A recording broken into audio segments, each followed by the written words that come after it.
Everyone, welcome to Learn English with Miss.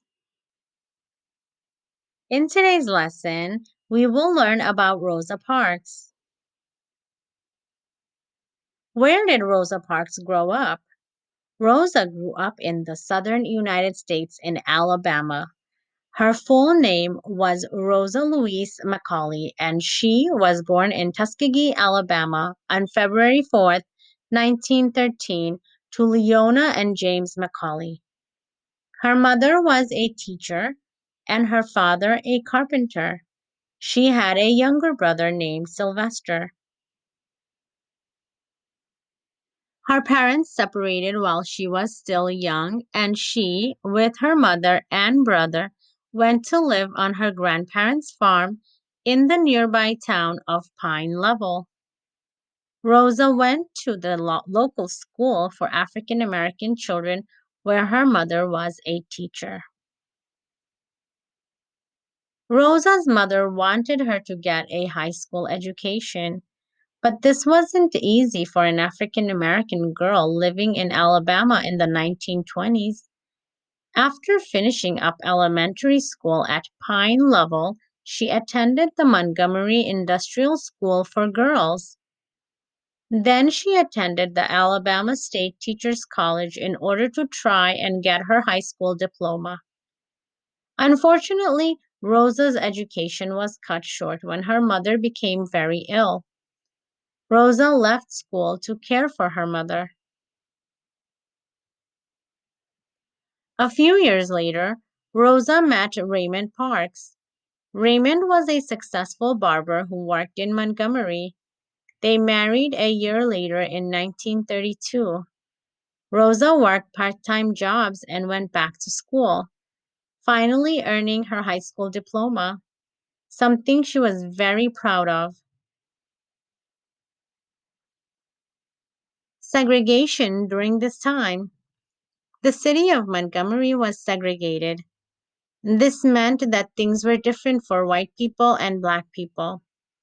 They had different schools, different churches, different stores, different elevators, and even different drinking fountains.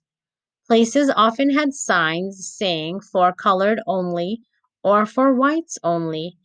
When Rosa would ride the bus to work, she would have to sit in the back in the seats marked for colored. Sometimes she would have to stand even if there were seats open up front. Growing up, Rosa had lived with racism in the South.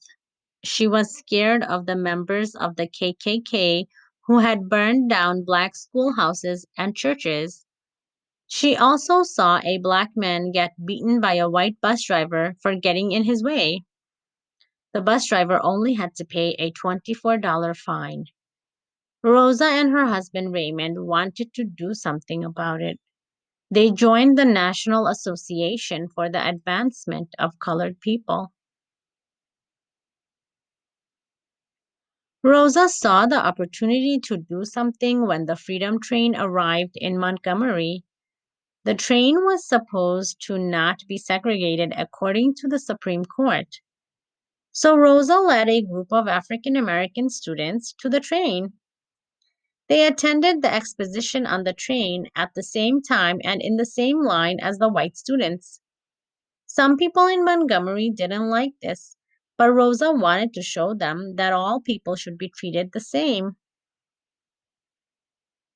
It was on December 1st, 1955, that Rosa made her famous stand while sitting on the bus. Rosa had settled in her seat on the bus after a hard day's work. All the seats on the bus had filled up when a white man boarded. The bus driver told Rosa and some other African Americans to stand up. Rosa refused. The bus driver said he would call the police. Rosa didn't move. Soon the police showed up and Rosa was arrested.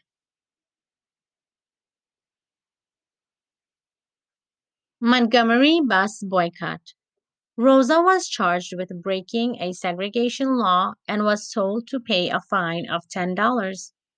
She refused to pay.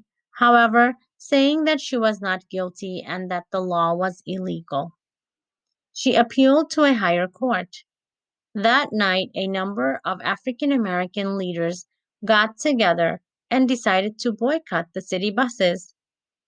This meant that African Americans would no longer ride the buses. One of these leaders was Dr. Martin Luther King Jr. He became the president of the Montgomery Improvement Association, which helped to lead the boycott. It wasn't easy for people to boycott the buses as many African Americans didn't have cars. They had to walk to work or get a ride in a carpool. Many people couldn't go into town to buy things. However, they stuck together in order to make a statement. The boycott continued for 381 days. Finally, the U.S. Supreme Court ruled that the segregation laws in Alabama were unconstitutional. Just because the laws were changed, things didn't get any easier for Rosa. She received many threats and feared for her life. Many of the civil rights leaders' houses were bombed, including the home of Martin Luther King Jr. In 1957, Rosa and Raymond moved to Detroit, Michigan. Rosa continued to attend civil rights meetings. She became a symbol to many African Americans of the fight for equal rights. She is still a symbol of freedom and equality to many today. Fun facts about Rosa Parks. Rosa was awarded the Congressional Gold Medal as well as the Presidential Medal of Freedom. Rosa often worked as a seamstress when she needed a job or to make some extra money. You can visit the actual bus that Rosa Parks sat in at the Henry Ford Museum in Michigan. When she lived in Detroit, she worked as a secretary for U.S. Representative John Conyers for many years.